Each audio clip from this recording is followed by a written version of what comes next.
There is a version of you that has never existed, a version that closes a door, lies down in total darkness, in total silence, in total solitude, and simply sleeps for 99% of human history.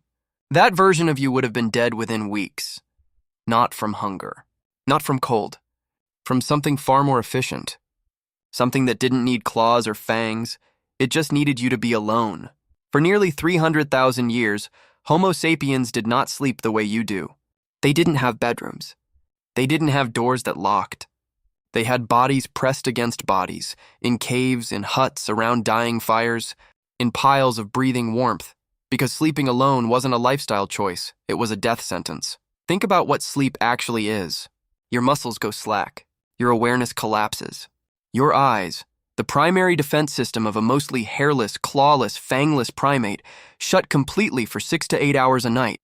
In the wild, that's not rest. That's an execution window.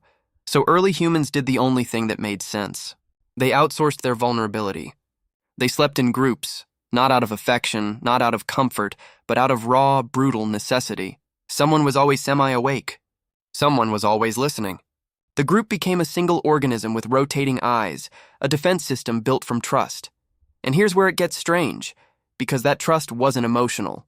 It was architectural. It was survival software, written into the human brain over hundreds of thousands of years, so deep, so old that it never actually left. But that's not the disturbing part. The disturbing part is what happens to the human mind when that ancient software runs and finds no one there. Modern neuroscience has discovered something unsettling about solitary sleep. When a person sleeps completely alone, particularly in an unfamiliar or unsafe feeling environment, something called first night effect kicks in. One half of the brain stays measurably more alert than the other. Not metaphorically, literally. Scientists have watched it on scans. Your brain, even now, in your climate-controlled apartment behind a locked door, still runs a background program that assumes the dark might be hostile. It still posts a guard. It just doesn't tell you it's doing it. You feel this as restlessness, as unexplainable anxiety at 2 a.m., as insomnia. Your ancestors would have called it correct, and this is where the story turns from biology into something colder. Because if humans evolved to need each other simply to survive the night, then isolation was never just lonely. It was existentially dangerous. The brain didn't evolve a fear of loneliness as a poetic metaphor. It evolved a fear of loneliness as an alarm, which means that ache you feel, the one that shows up in silence, in empty apartments, in the specific loneliness of scrolling a phone at midnight next to an empty pillow, isn't weakness. It's ancient. It's a 300,000-year-old warning system, still active, still scanning, still trying to protect a body that no longer lives in danger, but still remembers what danger felt like. But here's the part almost nobody talks about. That system doesn't know the difference between physical danger and social absence. To your nervous system, being unseen and being unsafe register almost identically, which means modern loneliness, chronic, quiet, socially acceptable loneliness, can trigger some of the same stress chemistry as literal predation.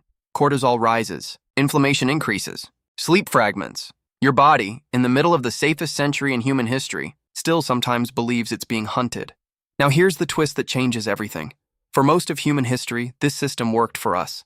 It bonded tribes. It built trust. It turned strangers into family, because shared vulnerability at night was the deepest form of alliance a person could offer. If I let you watch me sleep, truly sleep, defenseless, unconscious, I am telling you, at the most primal level biology allows, I trust you with my life. That is what co-sleeping really was. Not comfort, not culture. A nightly ritual of mutual trust, repeated for hundreds of thousands of years, until it became fused into what a human even is. But somewhere in the last few centuries, and violently accelerating in just the last few decades, we reversed it. We built walls between family members. We built separate bedrooms as a symbol of status. We turned sleeping alone into an aspiration. Privacy, independence, personal space. And your ancient brain never got the memo. This is where the story stops being about ancient humans. Because right now, tonight, across the developed world, more people are sleeping completely alone than at any point in the entire history of our species. Not sleeping near others. Not sleeping in earshot of breathing.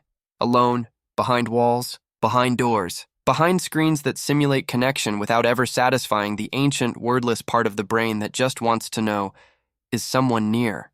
Is someone watching? Am I safe? We didn't defeat the ancient fear, we just built a civilization quiet enough to stop noticing it, and that's the disturbing part. Not that our ancestors feared the dark, that we still do, and we've simply gotten very good at pretending otherwise.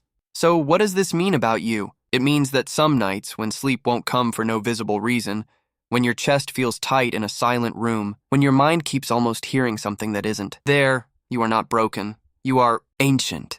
You are running 600,000-year-old software on hardware built for firelight and shoulder-to-shoulder breathing, and you're asking it to feel safe inside four walls and a locked door, completely alone, completely unwatched, completely unheard by another living heartbeat. Of course, part of you resists that.